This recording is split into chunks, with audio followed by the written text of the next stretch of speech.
Уст твоих, як уже светлость огня, воссиявший благодать, вселенную просвети.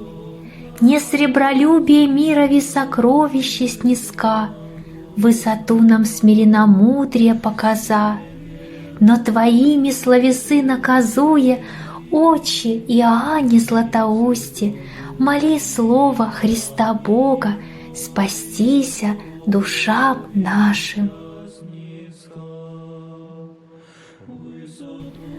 У 20 гадоў засталася ўдавой яго маці і больш не шукала памочніка сябра ў жыцці.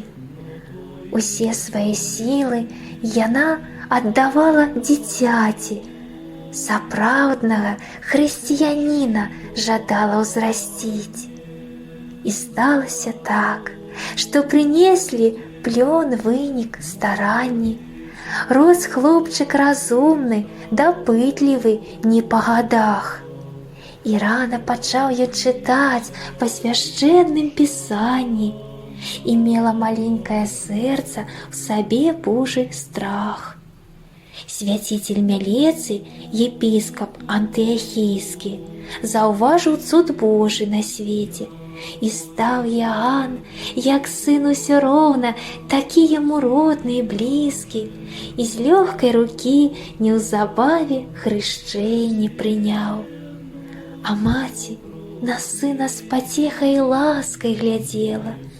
У рай адлецела яна са спакойнай душой, бо сын быў пры справе, даводзіў пачатае дзела.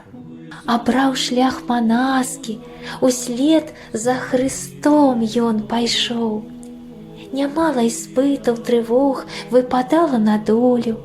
Цялесная немач, зняволенне, мужна цярпеў, святы чалавек спадзяваўся на Божую волю. Багата пакінуць нам скарбаў вялікіх паспеў.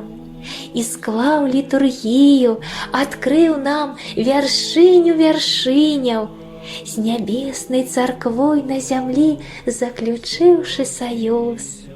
І памяць святая не згасне аб ім, не загіне, і будзе жыць вечна, як сам Іоанн Златавуст.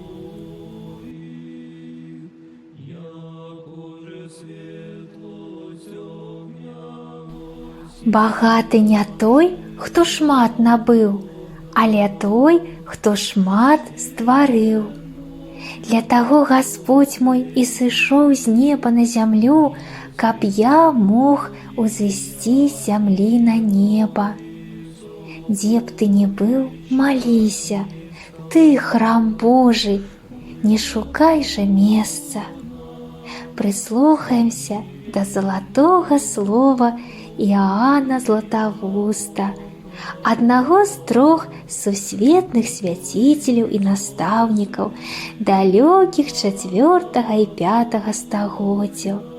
Свяціцель Іоанн разам з Васілём Вялікім і Рыгорам Багасловам праславілі Бога ў Тройцы адзінага, сфармавалі тэкст літургіі, святой службы, богаслужэння, пакінулі нам багатую багаслоўскую спадчыну.